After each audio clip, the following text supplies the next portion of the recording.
Hello, everyone from 8105. Thank you for taking the time to listen to my 3-minute talk on my argument for my final paper. I look forward to your comments and feedback. To give you some context on my topic, literature describes that even though phenomenology started being used in the 1980s in nursing, it's not a widely used research approach for health professions education because of its philosophical and methodological complexities, which often prevent researchers from engaging in it appropriately or at all. My argument is that although there are practical limitations to using phenomenology in health professions research, the benefits of its use outweigh the limitations. This pyramid, which I've created, depicts my arguments within my paper. It shows that the complexities associated with phenomenology can be broken down into practical parts.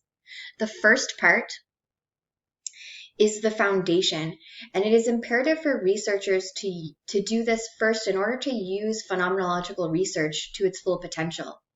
It requires researchers and it helps researchers to align their study purpose with an appropriate phenomenological approach. And once this is done, researchers can invest some time in trying to understand the philosophy associated with their stream so they can engage better with the methods and understand what is meant by complex terms such as reduction and imaginative variation, which can reduce some of the intimidation that these large words and complex words create for researchers.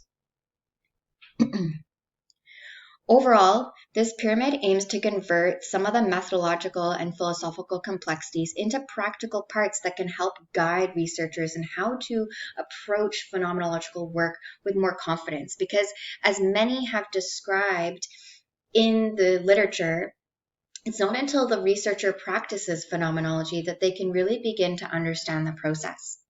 And so I argue it is worth the time and the effort for researchers to understand and to use phenomenology in their research, because one, it brings new insights into healthcare.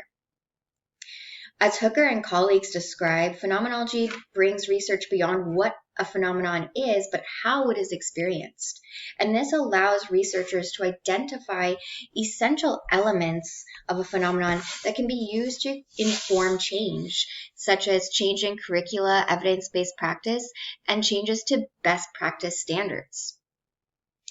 And finally, the phenomenology as a research supports a holistic approach to care. Given that patient-centered care is at the center of healthcare, Gayo talks about how phenomenology can actually move us away from these ready-made models of care and really gives patients a voice in their own care and informing change. So in conclusion, I have outlined that the limitations of using phenomenology in research are practical ones and are worth overcoming for the advancement of health professions education. Thank you for listening.